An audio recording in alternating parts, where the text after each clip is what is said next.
नमस्ते, मेरा नाम सिद्धांत है और मेरे साथ इसमें फ्रेम में शिवम गौर हैं जो इस पूरे मामले जो बनारस में ज्ञानवापी मस्जिद को सर्वे को लेकर जो विवाद, खबरें, बहसें हो रही हैं, उसमें वादी पक्ष की वकील हैं।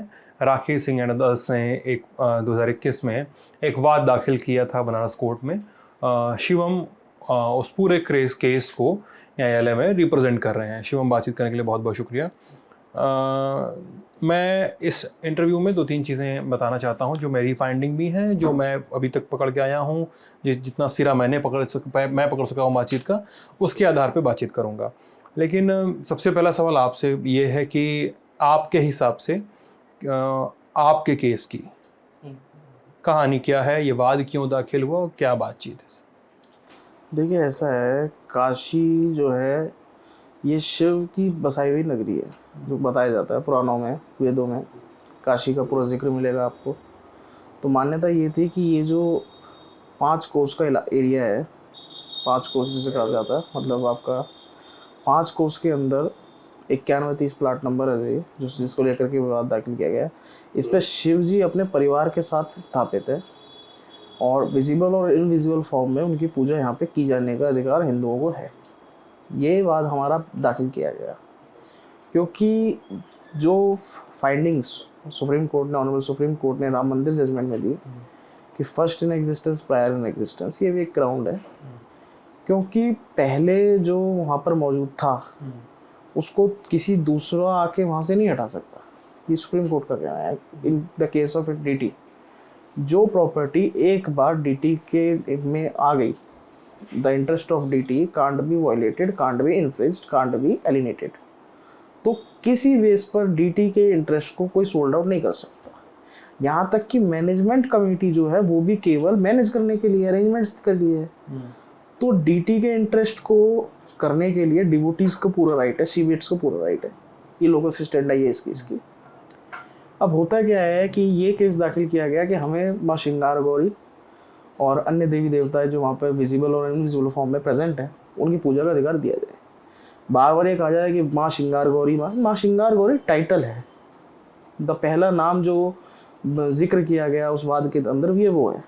बाकी सभी देवी देवता, उसमें लॉर्ड आदि विश्वेश्वर भी आते हैं, माँ मंगला गौरी, माँ श्रृंगार गौरी, गणेश जी की मूर्ति वहाँ बताई जाती है, जो पुराना नक्शा है वहाँ पर आपका हनुमान जी की मूर्ति है, वहाँ पर काफ़ी कुछ है जो हमने बात जिसको लेकर के डाला था। तो इन सब चीज़ों को लेकर के बाद दाखिल किया गया, उसमें सभी देवी देवताओं के अधिकार मांगे, कि केवल माँ श्रृंगार गौरी का नहीं मांगा गया है। ये 9130 रकबा नंबर 9130 रकबा या आराजी नंबर जिसको हम कहते हैं, प्लॉट नंबर, अगर हम लोग आसान तरीके से लोगों को समझाना चाहें, किसी हर भूभाग का एक नंबर होता है, उस नंबर से उस भूभाग की पहचान होती है। 9130 सर, इस केस आपका जो पिटीशन है और उसमें जो भी बहस हुई है उसको मैं पढ़ रहा था शिवन, और उसमें मैंने एक जगह मुझे बार बार जो खटक रही है और इसको जो रिस्पोंडेंट्स हैं उन्होंने कोर्ट में इसको बार बार पुट भी किया है कि रकबा नंबर 9130 जिसकी आप बात कर रहे हैं, जिस पर वो पूरा भूभाग कहने को स्थित है, कि जिस पर विश्वनाथ मंदिर है, जिसमें श्रृंगार गौरी का मंदिर है, जिसमें वो मस्जिद है ज्ञानवापी मस्जिद, रकबा नंबर की चौहद्दी कहीं नहीं बताई गई। चौहद्दी से हम कहते हैं बाउंड्री, कि मान लीजिए भूभाग है तो भूभाग के सामने से नदी बह रही है, पश्चिमी भाग में जंगल है, पूर्वी भाग में ये है वो है, सड़क है, जीटी रोड, जो जिस तरह की बातें होती हैं, और बगल का रकबा नंबर ये है, सामने का रकबा नंबर ये है। तो वो रकबा नंबर उसकी चौहद्दी नहीं बताई गई, रकबा नंबर का क्षेत्रफल नहीं बताया गया। ये सवाल उठते हैं 9130 जो प्लॉट नंबर आप अपने केस में साइट कर रहे हैं उस पे, इन चीज़ों पे, इन आरोपों पर, जिस पे रिस्पोंडेंट्स ने भी कोर्ट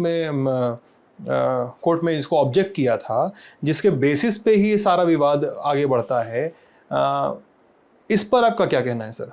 देखिए, ऐसा है, यदि बात ये उठाई जाए कि उसमें आरजी नंबर नहीं है या खसरा नंबर नहीं है या कोई मेजरमेंट वहाँ पे अवेलेबल नहीं है प्लेट के अंदर, तो मैं ये समझना चाहता हूँ क्या केस रह गया। मैंने कोर्ट में भी इस बात को रखा कि अगर ये कहते हैं कि कोर्ट का केस क्लियर नहीं है, मेरी रिलीफ क्लियर नहीं है, मेरा जो प्लेंट है प्लीडिंग क्लियर नहीं है, मतलब अब थोड़ा ज़्यादा अंग्रेजी हो जाएगा मेरे दर्शकों के लिए, मेरे लिए भी। नहीं, ऐसा है, वो कहते हैं कि हमारा जो दावा है वो क्लियर नहीं है, हाँ। स्पष्ट नहीं है, अस्पष्टता है। यदि अस्पष्टता रहती है तो किस कारण से, ये कहते हैं ये अस्पष्ट है कि ये परिसर को लेकर ही दावा है। ये भी आपकी बातों में अब समझेंगे इस चीज को। तो अस्पष्टता यदि दावे को लेकर के, उस परिसर को लेकर के है, तो किस कारण से अंजुमन इंतजामिया इस केस को कंटेस्ट करती है? यदि यह केस उस संबंधित परिसर से संबंधित ही नहीं है, ज्ञानवापी तथा कथित ज्ञानवापी मस्जिद से संबंधित नहीं है, तो किस कारण से दे आर कंटेस्टिंग? किस लिए कंटेस्ट कर रहे हैं इस केस को? क्या रीजन रह जाता है कंटेस्ट करने का? भाई अगर कंटेस्ट नहीं करना, क्योंकि ये कहते हैं हमारा ये प्रॉपर्टी नहीं है, प्रॉपर्टी गलत है, तो 18 अगस्त 2021 को ये बात दाखिल हुआ है। तब से लेकर आज तक हर डेट पे चाहे कुछ भी एडजमेंट लगाएं, कुछ भी एग्जेम्पशन लगाएं, ऑब्जेक्शन लगाएं, किसी ना किसी तरह से वो इसमें हर तरह से प्रेजेंट रहते हैं केस के अंदर, कंटेस्ट कर रहे हैं। आपने देखा होगा अभी जो एडवोकेट कमीशन के साथ वीडियोग्राफी और पुलिस प्रोटेक्शन के ऑर्डर मैंने आर्गुमेंट के बाद 8 अप्रैल को कोर्ट से प्राप्त किए, उसको लेकर के इलाहाबाद हाई कोर्ट गई है। इलाहाबाद हाई कोर्ट ने 21 अप्रैल को उसको डिस्पोज ऑफ किया, अपील रिलीफ देने से मना कर दिया उन्होंने कि इंटरिम रिलीफ नहीं मिलेगा, स्टे नहीं मिलेगा इस प्रोसीडिंग के ऊपर। तो इतनी एक्सरसाइज की आवश्यकता क्या थी अगर मेरा प्लेंट ही क्लियर नहीं है तो? मेरा प्लेंट अगर क्लियर नहीं है, 41 पेज का जो मेरे द्वारा दाखिल किया गया है, अगर वो स्पष्ट नहीं है तो लड़ाई कहाँ रह जाती है? समझने वाली बात है। ये मैंने कोर्ट को ही मेंशन किया इस चीज़ को, हालांकि ये स्टेज नहीं था जो बीते 3 दिन बहस चली न्यायालय में, तो इसी बात को बार बार लाया गया। मैंने न्यायालय को मेंशन किया ये स्टेज नहीं है वो जिस पे इस चीज़ को डिसाइड किया जाए या आर्ग्यू किया जाए या इसको हम न्यायालय खुद एडजुडिकेट करे इस स्टेज पे, ये ट्रायल का मैटर है। और यदि ये बात होती भी है तो स्पष्ट किया जाए क्यों केस लड़ रहे हैं लोग। अगर मेरा वाद कहीं और का है, किसी और प्रॉपर्टी का है, 91 के किसी और स्थल का है, तो कंटेस्ट करने का मेरा जो कारण है वो मेरे साथ रहे। बतौर वादी यदि मैं किसी मुकदमे को बिना स्पष्टता के लड़ रहा हूँ, अस्पष्टता के साथ किसी मुकदमे को करता हूँ, तो न्यायालय मुझे रिलीफ नहीं देगा, न्यायालय मुझे अधिकार नहीं सौंप सकता। किस कारण से ये लोग उस केस को डिफेंड करते हैं, अपने पक्ष को रखते आ रहे हैं अंजुमन इंतजामिया की कैपेसिटी से? क्या ये इनके सबमिशंस क्या होते हैं? देखिए सबमिशंस का ऐसा है, अंजुमन इंतजामिया ने आज तक रिटर्न स्टेटमेंट, लिखित जवाब न्यायालय में दाखिल नहीं किया। हर तारीख पर एडजर्नमेंट यानी कि अगली तारीख की रिक्वेस्ट, किसी ना किसी बहाने पेशी की रिक्वेस्ट, पेशी से छुटकारा मतलब माफ़ी की रिक्वेस्ट कि आज हम पेश नहीं हो सकते, माफ़ी दे दी जाए, एग्जम्पशन कहते हैं उसे। और ऑब्जेक्शन कोई भी यदि ऑर्डर कर दे या किसी तरह की कोई, जैसे 18 अगस्त को एक ऑर्डर आया था एडवोकेट कमीशन का, तो उस पर इन्होंने ऑब्जेक्शन फाइल किया। फिर 5 अप्रैल को एक ऑर्डर आया कि ऑर्डर 26 रूल 9 का जो ऑर्डर ऑलरेडी हो चुका है उसको कंप्लाइंस किया जाए, और जो ऑर्डर 7 रूल 11 में मतलब आदेश हमारे दावे को खारिज करने की जो दरख्वास्त इनके द्वारा लगाई गई है उसको हम उसके बाद डिस्पोज ऑफ करेंगे, उसके बाद उसको हम डील करेंगे। इन्होंने उस पर भी ऑब्जेक्शन किया, यहाँ तक कि रिकॉल की एप्लीकेशन लगाई। 6 अप्रैल को जब ये आर्ग्यूमेंट हुआ और 8 अप्रैल को ऑर्डर आया तो इस पर भी उन्होंने पूरा ऑब्जेक्शन किया। तो ये क्या करते हैं, ये एक ऑब्जेक्शन लगा देते हैं या एग्जम्पशन लगाते हैं, जब कोई लिखित जवाब किसी चीज़ को लेकर के आज तक न्यायालय में इनके द्वारा नहीं दिया गया। कोई प्लीडिंग ऐसी नहीं है इनके द्वारा कि ये वाद क्यों नहीं चलना चाहिए। प्लेस ऑफ वर्शिप एक्ट को लेकर के काफ़ी बात उठती रहती है, इन्होंने भी एक बार ये बात की place of worship act. Place of worship act की एक व्याख्या जो मतलब आप देखेंगे स्पष्ट शब्दों में उसे अगर हम अवलोकन करें तो पाएंगे बिल्कुल गलत कर रहे हैं। वहाँ बात की जाती है स्ट्रक्चर की, जो इंतजामिया क्लेम करता है वो स्ट्रक्चर करता है, और एक्ट बात करती है कैरेक्टर की। यदि हम स्पष्ट हिंदी शब्दों में भी देखें तो स्ट्रक्चर वर्सेस कैरेक्टर का तो काफ़ी बड़ा फर्क हो, काफ़ी बड़ा अंतर आपको नजर आएगा। और ये क्या करते हैं, ये उस अंतर को एक मिला जुला शब्द दिखा करके कि दोनों एक दूसरे के प्रारूप हैं, ये प्रयास कर रहे हैं उस चीज़ को ला करके इस दावे को खारिज करा। हमने न्यायालय को बोला आदेश के, हमारा जो आदेश पूर्व में हो चुका है उसका अनुपालन जरूरी है किसी तरह से, क्योंकि उस पर कोई स्टे नहीं लगाया तो अनुपालन उसका होना चाहिए। तो ट्रायल कोर्ट ने भी हमारे फेवर में ऑर्डर दिया 8 अप्रैल को, उसके बाद में हाई कोर्ट ने भी हमारे फेवर में ऑर्डर दिया 21 अप्रैल को। और अभी तक लिखित जवाब किसी तरह का किसी प्लेस ऑफ वर्शिप एक्ट को लेकर के या किसी और दूसरा लॉ जो मेरे केस को बाढ़ करे जिसके कारण मेरा जो वाद है वो दाखिल योग्य नहीं है या न्याय योग्य नहीं है, तो उसको कोई जवाब इनके द्वारा नहीं दिया गया। अच्छा, अब उनके ऑब्जेक्शन की बात हो गई, उनके सबमिशन की बात हो गई, 91-30 की बात हो गई। बात अब करते हैं सर थोड़ा हम लोग पूजा के अधिकार की, जिसकी आपने थोड़ी सी बात की थी।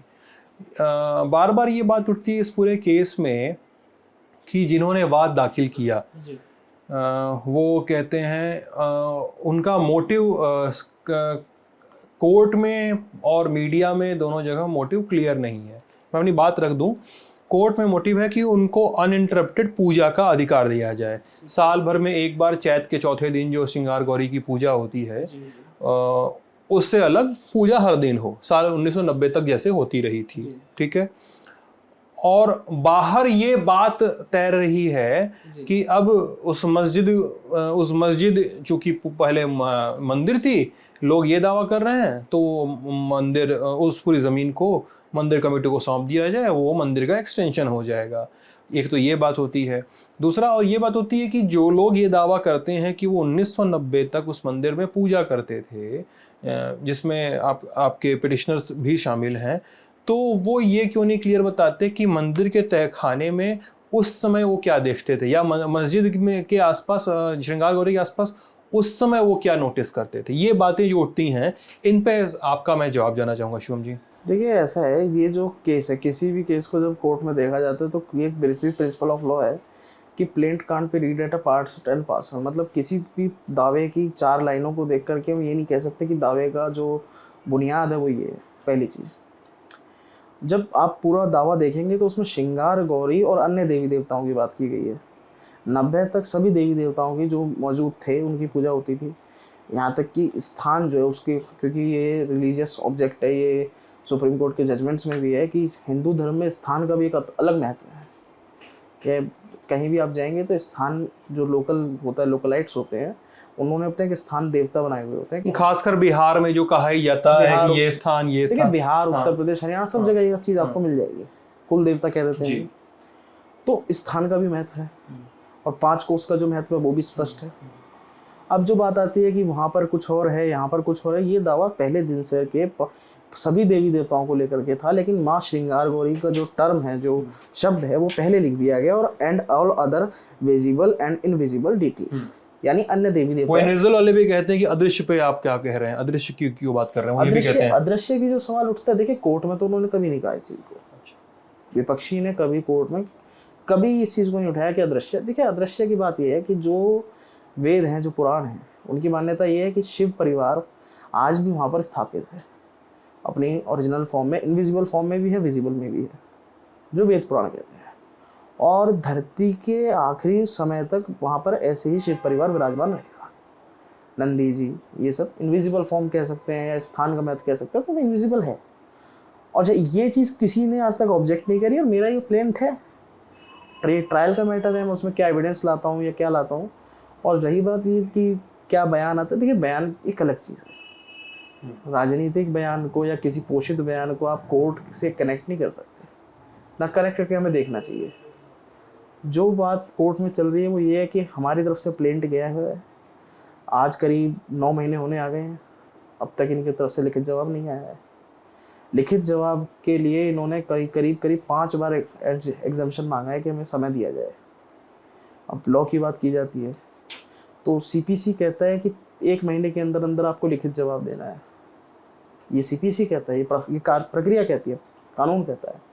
तो जो कहते हैं प्लेस ऑफ वर्शिप आता है, बार्ड होता है, तो ये कानून की जो रखवाली की जो इनकी नीयत है, जो नीति है, ये इससे भी दिख जाती है कि WS को लेकर के जो बेसिक एक लॉ है उसके भी अनुपालन नहीं कर पाते हैं। तो जो दावा है पहले दिन से स्पष्ट है, पूरी तरह स्पष्ट है, पूर्णतः स्पष्ट है। यदि आप देखेंगे तो उसमें देवी देवताओं का पूरा जिक्र किया गया है, स्थान का जिक्र किया गया है, पूरा महत्व, उसमें सिग्निफिकेंस जो है, सिग्निफिकेंस जो महत्व है वो पूरी पूर्णतः उसमें स्पष्ट है। ठीक है। और ये बात जो 1990 तक पूजा करने लगी, क्यों नहीं बताते कि 1990 के पहले क्या था वहाँ पे? ऐसा 1990 से पहले वहाँ पे क्या था क्या नहीं था, किसी भी चीज़ को प्रूव करने के लिए एक एविडेंस होता है। एविडेंस किस स्टेज पे है, कल को हमें कोर्ट में एडमिसिबल कराना है, एग्जिबिट के तौर पे कराना है, कोर्ट में काफ़ी चीज़ें हैं जिसके लिए सर्वे चल रहा है, आप कह रहे हैं। देखिए प्रोसीजर होता है, सर्वे से क्या होगा या रिकॉर्ड क्या कहता है, ये सब चीज़ें ट्रायल का मैटर है। और एविडेंस को हम जैसे पब्लिक प्लेटफॉर्म पे डिस्क्लोज नहीं कर सकते वहाँ पे क्या था। रही बात कोर्ट की, कोर्ट में सफिशिएंट एविडेंस गया है, इसीलिए प्लेंट एडमिट की गई है। यदि आपको पता हो, आपको जानकारी है इस बारे में कि प्लेंट को जब हम कोर्ट में मूव करते हैं तो उसकी एडमिसिबिलिटी को लेकर भी हमें प्रूव करना पड़ता है। उसकी एडमिसिबिलिटी का ग्राउंड होता है, एक धरातल हमें दिखाना पड़ता है कि इस ग्राउंड पर इसको लिया जाए। तो वो थी, उस कारण से एक एडमिट हुआ और आज इस केस में इतना बड़ा काम हो रहा है। एक कमीशन की जा रही है, कमीशन में जो आएगा देखते हैं। शिवम जी, दीन मोहम्मद वाले केस में क्या हुआ था जिसकी गवाही की बड़ी चर्चा होती है? देखिए, दीन मोहम्मद का जो केस था वो 1936 में वो फाइल किया गया लोअर कोर्ट में, सिविल जज के यहाँ पे। ब्रिटिश गवर्नमेंट थी, तो 3 मुस्लिम्स ने, हनाफी मुस्लिम्स ने उसको फाइल किया। उसमें डिफेंडेंट बनाया, मतलब प्रतिवादी बनाया उसमें राज्य सरकार उत्तर प्रदेश को और अंजुमन इंतज़ामिया को। उन्होंने कहा कि ये जो पूरा का पूरा ये ज्ञानवापी परिसर है जो स्थित है, ये हमारा है, मतलब मुस्लिमों का है, हमें यहाँ पे इबादत का अवसर दिया जाए, जो अधिकार मांगे। उसको लेकर के लोअर कोर्ट ने मना किया कि कोई ऐसा रिकॉर्ड नहीं है। फिर ये रिवीजन हाई कोर्ट तक गया। लेटेस्ट इसमें 42 का जजमेंट इलाहाबाद हाई कोर्ट का है। उसमें एक रूलिंग है, एक पैराग्राफ में लिखा गया है कि प्रॉपर्टी से संबंधित कोई ऐसा साक्ष्य नहीं आ पाया जिससे कहा जा सके कि ये प्रॉपर्टी वक्फ है। वक्फ प्रॉपर्टी का जिक्र स्पष्ट नहीं हो पाया न्यायालय के सामने, इलाहाबाद हाई कोर्ट के सामने 1942 में नहीं हो पाया। ठीक है, फिर उन्होंने फाइनल, और ये तो पार्ट ऑफ ऑर्डर होगा ना? ये ऑब्जर्वेशन बता रहा हूँ, ये ऑब्जर्वेशन था ये। इसमें जो, अच्छा, इसमें जो गवाही की आप कहते हैं, इसमें गवाही जब हुई, जो गवाही हुई वो गवाही न्यायालय के सामने हुई, उसकी क्रॉस हुई, मतलब जो प्रक्रिया है, प्रक्रिया के अनुरूप उसे पूरी गवाही कहा जा सकता है, क्योंकि एक गवाही का एक पूरा प्रोसीजर होता है। तो उसमें जब आप देखेंगे तो उसमें कुछ गवाहियाँ हुई हैं, कुछ लोगों ने गवाहियाँ दी, उस जो मौके पे मौजूद थे, जो पूजा करते थे, जिनकी दुकानें थी उस परिसर के आसपास। तो उन्होंने स्पष्ट किया कि हम यहाँ पे पूजा करते हैं, यहाँ पे शिवलिंग है, जल चढ़ता है, व्यास जी यहाँ पे पूजा, क्योंकि व्यास जी, आपको जानकारी हो, व्यास जी वहाँ पे रख रखाव करते थे, पुराने वहाँ के महंत थे। तो उन्होंने पूरा स्पष्टीकरण उसको लेकर के वहाँ पे दिया है। अब रही बात उसकी, उसका जो बाइंडिंग है इस केस के ऊपर या किसी दूसरे केस के ऊपर, ज्ञानवापी से सब, क्योंकि ज्ञानवापी से संबंधित करीब 6 बार विश्व वैदिक सनातन संघ के जो प्रमुख हैं जितेंद्र सिंह बिसेन साहब, इन्होंने न्यायालय में दाखिल किए, इनसे संबंधित लोगों ने दाखिल किए थे बात, तो नेतृत्व इनका था।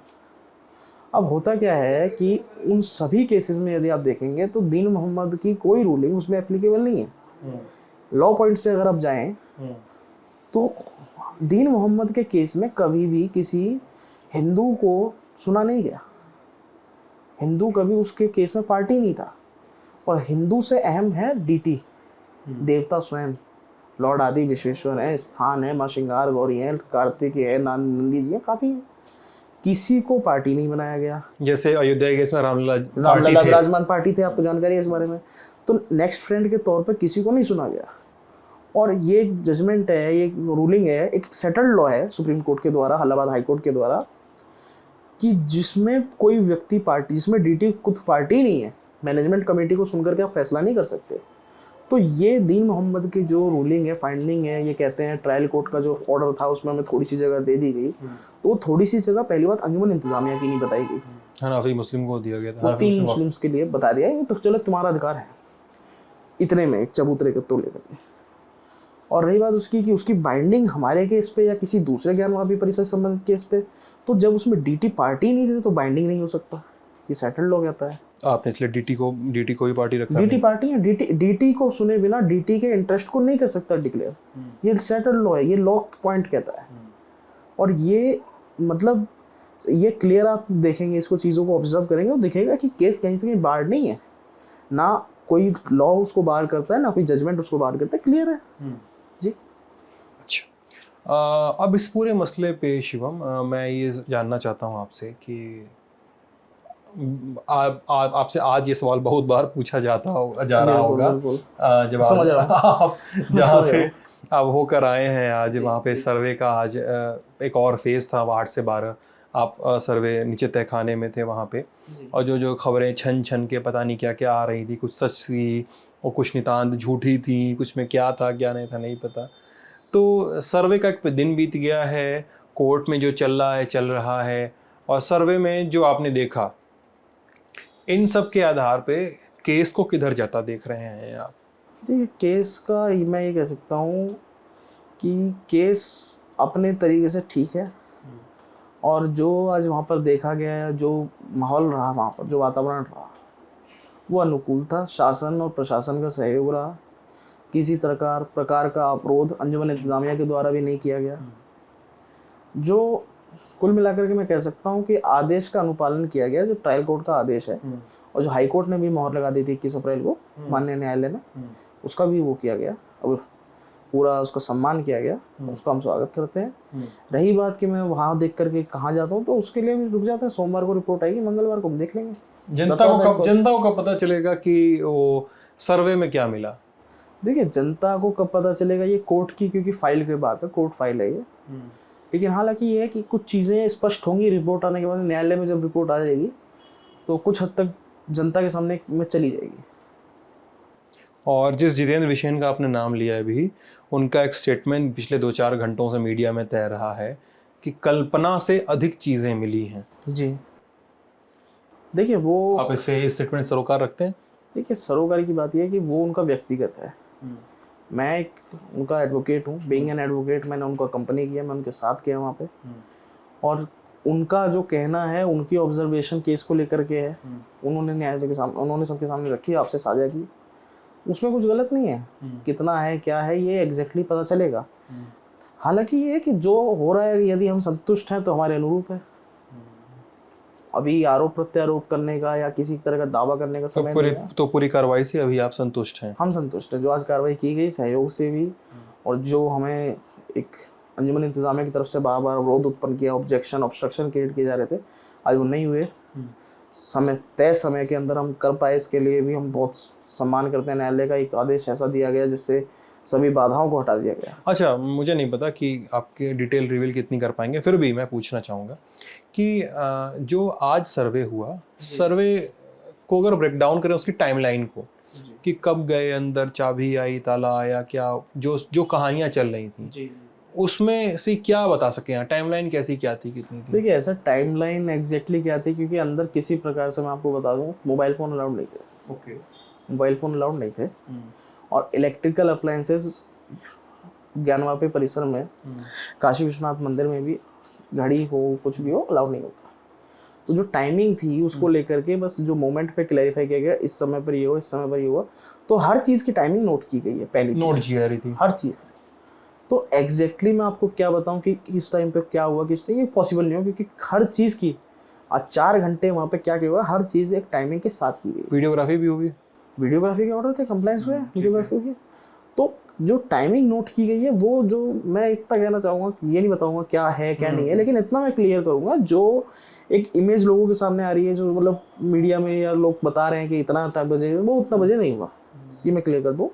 इतना एग्जैक्ट कहना या कुछ करना इतना पॉसिबल नहीं है, क्योंकि जो 52 लोगों की आप बता रहे हैं टीम थी, 52 या 56 लोग कुल गए थे, ऐसे कुछ था, वो सहयोगी और ये सब करके थे, तो इतना स्पष्ट कर पाना मुश्किल है, क्योंकि काफ़ी माहौल जो गर्मी थी वो देख सकते हैं, इसमें किसी को इतना ध्यान नहीं था, ना कोई इतना लिख पा रहा था। नोटिंग हुई है, हमें भी स्वतंत्रता दी गई थी, अभी नोटिंग कीजिए, लिखिए, हमने लिखा है उस चीज़ को, लेकिन अभी उस चीज़ को कहना है कि कितने बजे क्या हो, ना तो वो किसी तरह से किसी के राइट को अफेक्ट करता है, और ना वो रेलेवेंट है इस स्टेज के ऊपर। तो इस चीज़ को बड़ा चढ़ा के कोई आवश्यकता नहीं है इसकी।